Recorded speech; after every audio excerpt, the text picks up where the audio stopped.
నమస్తే, నేను Keshav. Welcome to Suman TV. అమెరికాలో కొత్త ప్రభుత్వం డొనాల్డ్ ట్రంప్ ఆధ్వర్యంలో ఏర్పడిన తర్వాత ఒక సంచలన ప్రకటన ఇప్పుడు తెగ వైరల్ అవుతుంది. ఇన్కమ్ ట్యాక్స్ ఫ్రీ నేషన్గా అమెరికాని తీర్చిదిద్దాలని ట్రంప్ కలలుగంటున్నారు. ఇది సాధ్యమయ్యే పనేనా? ప్రపంచంలో ఏ ఏ దేశాల్లో ఇన్కమ్ ట్యాక్స్ లేకుండా ఉంది? ఒకవేళ అమెరికా లాంటి అగ్రరాజ్యంలోనే ఇది సాధ్యమైతే మరి భారత్ పరిస్థితి ఏంటి? ఇన్కమ్ ట్యాక్స్ తీసుకోకుండా పాలకులు పాలనని కొనసాగించగలరా? ప్రభుత్వాలు ముందుకు సాగగలవా? దీని వెనుక ఉన్న మతలబేంటి? ఒకసారి విశ్లేషించేటువంటి ప్రయత్నం చేద్దాం. మనతో పాటు బిజినెస్ ఎక్స్పర్ట్ రామచంద్రమూర్తి గారు. రామచంద్రమూర్తి గారు, నమస్కారం. నమస్తే అండి. రామచంద్రమూర్తి గారు, ఇన్కమ్ ట్యాక్స్ ఫ్రీ నేషన్ ఇది తెగ వైరల్ అవుతుంది సోషల్ మీడియాలో. ట్రంప్ అడ్మినిస్ట్రేషన్ మొదలైన తర్వాత చాలా సంచలన నిర్ణయాలు తీసుకున్నారు. ఇప్పుడు దీని గురించి ఎక్కువ మాట్లాడుతున్నారు. ఫస్ట్ ఏదో టిప్స్ పైన జిఎస్టీలు ఉండవు, అంటే అక్కడ ట్యాక్సేషన్ ఉండదు అని చెప్పి చాలా చిన్న చిన్న విషయాలు మాట్లాడారు. ఇప్పుడు ఏకంగా ఇన్కమ్ ట్యాక్స్ ఫ్రీ నేషన్గా అమెరికాని చేస్తామంటారు. ఏంటి దీని మతలబ్ ఏంటి?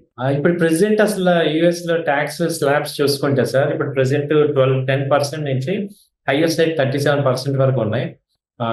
నార్మల్ గా ఇండియాలో ఉన్నట్టు ఉన్నాయి. మన ఇండియాలో మాక్సిమం 30% హై.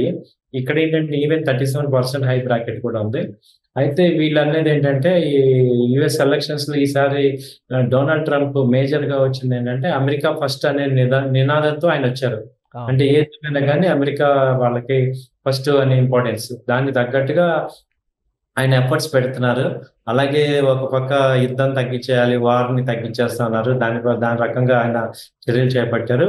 వాటిల్లో భాగంగా ఇప్పుడు కొత్త పాయింట్ ఏంటంటే ఈ యొక్క ట్యాక్స్ రహితమైన దేశంగా తీసుకొద్దామని.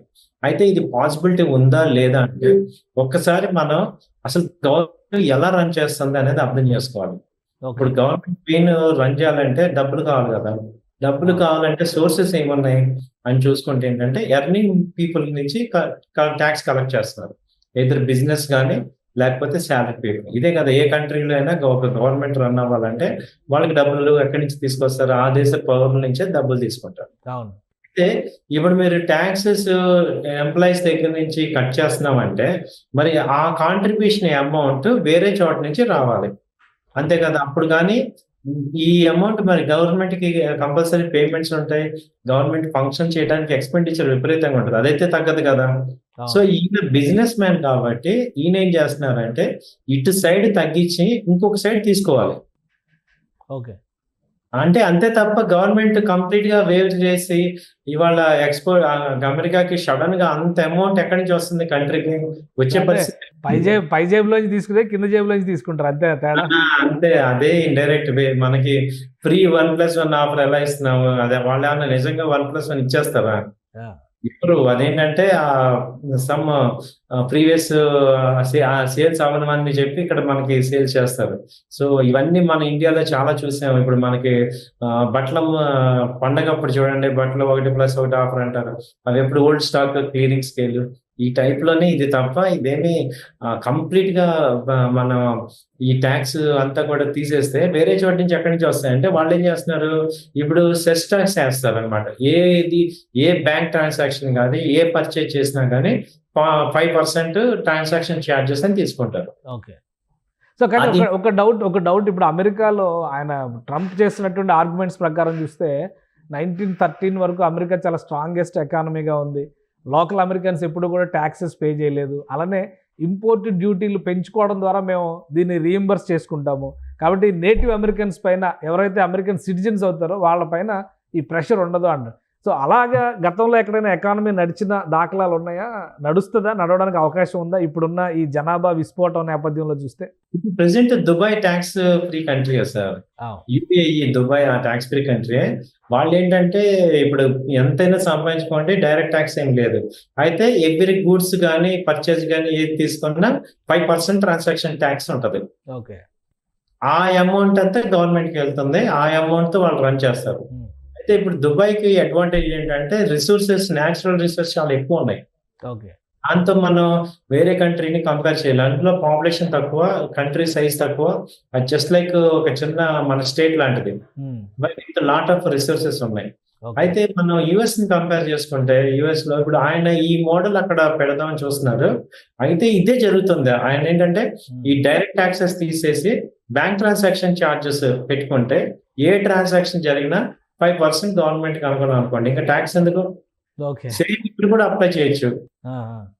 ఇండియాలో కూడా మీరు ఎవరికి డబ్బులు పంపించండి లేదా ఏదైనా కొనండి, బ్యాంక్ ద్వారా చేయండి, లేకపోతే ఎనీ ట్రాన్సాక్షన్ 5% ట్యాక్స్ అనుకోండి, అది చాలా ఎక్కువ అమౌంట్ వెళ్ళిపోతాయి గవర్నమెంట్. సో అంటే ట్యాక్స్ ఫ్రీ అమెరికా అయితే ట్యాక్స్ ఫ్రీ ఇండియా కూడా సాధ్యమే అంటారా? అదే మోడల్ అన్నిటికీ.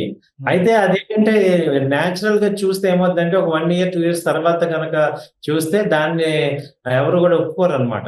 ఈ ట్యాక్సే కట్టడం బెటర్ అంటారు. ఓకే. అండ్ ప్రతిదానికి ఎక్కువ ట్యాక్సెస్, ఇంకెక్కువగా ట్యాక్సెస్ కట్టాల్సి వస్తుంది. దాంతో పాటు ఈ ఇన్ఫ్లేషన్ ఇంకెక్కువ పెరిగే ఛాన్సెస్ ఉంటుంది. ఓకే. కాబట్టి ఏంటంటే మా పాయింట్ ఆఫ్ వ్యూలో ఇప్పుడు దుబాయ్ చూసాము. దుబాయ్ని ఆల్రెడీ ట్యాక్స్ ఫ్రీ కంట్రీ అంటాం, కానీ అక్కడ ఎక్స్పెన్సెస్ కానీ, కాస్ట్ ఆఫ్ లివింగ్ కానీ, మళ్ళీ అడిషనల్ చార్జెస్ కానీ ఎక్కువ ఉంటాయి. దాని ద్వారా ఎక్కువ మనకి గవర్నమెంట్ కి ఎక్కువ మనీ వస్తుంది. ఓకే. సో ఇండియాలో ఇప్పుడు బడ్జెట్ పెట్టబోతున్నారు. బడ్జెట్ మీద కూడా చాలా స్పెక్యులేషన్స్ ఉన్నాయి. ఇన్కమ్ ట్యాక్స్ స్లాబ్స్లో చేంజెస్ వస్తున్నాయి, కొత్త రివిజన్స్ రాబోతున్నాయి. దీనిపైన అమెరికా ప్రభావం ఏమైనా ఉంటుందా, లేదంటే మన వాళ్ళు కూడా ఈ స్లాబ్ సిస్టంలో మార్పులు చేయడం ద్వారా ఇంకా ఎక్కువ స్కోప్ ఇవ్వడానికి అవకాశం? ఎందుకంటే సోషల్ మీడియాలో చాలా పోస్టులు చూస్తే మనం అన్ని ట్యాక్స్లు వసూలు చేస్తున్నారు, మళ్ళీ అడిషనల్గా ఇన్కమ్ ట్యాక్స్ వసూలు చేస్తున్నారు అనేటువంటి బాధ ఇండియన్స్లో కూడా చాలా వరకు ఉంది. సో ఇక్కడ ఏమన్నా సొల్యూషన్ దొరికే అవకాశం ఉంటుందా? సొల్యూషన్ అంటే సార్, ఇప్పుడు ఇది ఎప్పుడో కూడా కన్సిడర్ చేస్తారు. 2 years బ్యాకే కన్సిడర్ చేశారు, ఇది డైరెక్ట్ గా ట్యాక్సెస్ తీసేసి ఇలా పెడదామని. అయితే అవి ప్రాక్టికాలిటీ కూడా కొంచెం తక్కువ ఉంటుంది. అంటే మనకి ఆల్రెడీ ఒక ట్యాక్స్ కలెక్షన్ వ్యవస్థ ఉంది ఆల్రెడీ మనకి. రెండోది ఏంటంటే ఇప్పుడు ప్రెసెంట్ బడ్జెట్ లో నేను అనుకోవటం ఏంటంటే, ఈ ట్యాక్స్ పేయర్స్ దగ్గర నుంచి కాకుండా ఇప్పుడు చిన్న చిన్న వ్యాపారులు ఉన్నారు, వాళ్ళు అసలు ట్యాక్స్ కట్టట్లేదు. మనం మొన్నే చూసాం, ఒక పానీపూరి అమ్మే ఆయన 50 లక్షలు టర్న్ ఓవర్ చేస్తున్నారు. రోడ్డు మీద అమ్మే వాళ్ళు, పునుగులు, బజ్జీలు, వీళ్ళెవరు కూడా ట్యాక్సెస్ పే చేయట్లేదు. వాళ్ళనైతే ఫోకస్ చేస్తారు ఈ బడ్జెట్ లో. వాళ్ళ నార్మల్ ఎంప్లాయీస్ కి, వేతన జీవులకి బడ్జెట్ లో పెద్ద ఫోకస్, రిలీఫ్ లాంటివి ఉండవంటారా? రిలీఫ్ ఉండదు, ఎడిషన్ ఉండదు. ఎందుకంటే ఇప్పుడు నెక్స్ట్ ఏంటంటే, ఇది మోడీ గారిది 3.0 బడ్జెట్ కాబట్టి ఆల్రెడీ ఇంకా ఎలక్షన్స్ అయిపోయి ఇప్పుడే ఉన్నాయి కాబట్టి లాస్ట్ టైం పెండింగ్ వర్క్స్ అన్ని కూడా ఇప్పుడు ఉన్నాయి. అవన్నీ ఫోకస్ గా కంప్లీట్ చేయాల్సిన టైం వచ్చింది కాబట్టి ఏంటంటే గ్రోత్ కి ఎక్కువ పెద్దపీట వేయాలి. ఎందుకంటే జీడిపి 7% కానీ తగ్గింది. సో ఎకానమీ బాగా క్రిటికల్ గా ఉంది కాబట్టి ఇప్పుడు ఇంకా బెనిఫిట్స్ ఇచ్చే కన్నా ఇక్కడ ఇంపార్టెంట్ ఏంటంటే జాబ్ క్రియేషన్ కానీ, గ్రోత్ కానీ, ట్రెమండస్ గ్రోత్ క్రియేట్ చేయాలి, sustainability. Next bullet trains track లో తీసుకురావాలి, ఇప్పటికే చాలా డిలే అయిపోయింది. చాలా ప్రాజెక్ట్స్ అన్ని కూడా పెండింగ్స్ ఎక్కువ ఉన్నాయి, మిడిల్ స్టేజ్ లో ఉన్నాయి. కాబట్టి ఇక్కడ ఎక్కువ ఫోకస్ చేయాల్సింది ఏంటంటే ఈ జాబ్ క్రియేషన్, ఉన్న జాబ్ ని ఫియర్ గా లేకుండా జాబ్ చేసుకునేటట్టు మెయిన్. ఆ తర్వాత ఇన్ఫ్లేషన్ తగ్గించడం, గ్రోత్ ని పెంచడం, ప్రాజెక్ట్స్ తీసుకురావడం, వీటి మీద గ్రోత్ మీద ఎక్కువ పెట్టాలి. ఈ సబ్సిడీస్ కానీ వీటిని అయితే పెట్టే పరిస్థితి లేదు. ఇంకా 2 ఏళ్ళ దాకా కూడా ఛాన్స్ లేదు. ఎందుకంటే next 2 years last budget elections ముందు 2 years వాళ్ళు అప్పుడు పెడతారు తప్ప ఈ 3 years కూడా ఎక్స్పెక్ట్ చేయడానికి లేదు. నిజంగా అదే కరెక్ట్. ఎందుకంటే మనకి అంతా కూడా ఇప్పుడు 1 trillion ఎకానమీకి రావాలి మనం. సో కాబట్టి ఏంటంటే ఎక్కువ జాబ్ క్రియేషన్ కానీ, ఈ మిడిల్ క్లాస్ వాళ్ళకి మనకి ముందు ఎంప్లాయ్మెంట్స్ ఇవ్వటం. ఎందుకంటే ఇప్పుడు ఐటీ సెక్టర్ వీక్ అయిపోతుంది, ఫార్మా సెక్టర్ వీక్ అయిపోయి, ఎక్స్పోర్ట్స్ తగ్గిపోతున్నాయి. కాబట్టి వీటన్నిటికీ సొల్యూషన్స్ కంపల్సరీ బడ్జెట్ ఇవ్వాల్సిందే. ఆ ఫోకస్ ఎక్కువ కనపడుతుంది. బడ్జెట్ సెషన్ తర్వాత మోడీ గారు అమెరికా వెళ్తున్నారు, ఫస్ట్ ట్రంప్ ని కలవబోతున్నారనే ఒక చర్చ కూడా నడుస్తుంది. అక్కడ ఇన్కమ్ ట్యాక్స్ పాలసీస్ కి, ఇక్కడ ఇన్కమ్ ట్యాక్స్ పాలసీస్ కి ఏమన్నా పొంతన ఉందా? అక్కడ జరిగేటువంటి వాటిని బట్టి ఇక్కడ మార్పులు చేర్పులకు ఆస్కారం ఏమైనా ఉంటుందా? ఉంటుందండి. ఎందుకంటే వాళ్ళు ఇంప్లిమెంట్ చేశారు అంటే ఒక 1-2 years తర్వాత అయినా దానిలో మంచి చెడు తీసుకొని ఇక్కడ ఇంప్లిమెంట్ చేసే అవకాశాలు ఉన్నాయి. ఎందుకంటే ఇప్పుడు ట్రంప్ సెకండ్ టైం వచ్చారు కాబట్టి ఆయన కొత్త తరహాగా ఉంటుంది. ఆయన ఏంటనేది ఇప్పుడు ఒక 2 versions ఉన్నాయి దీనిలో.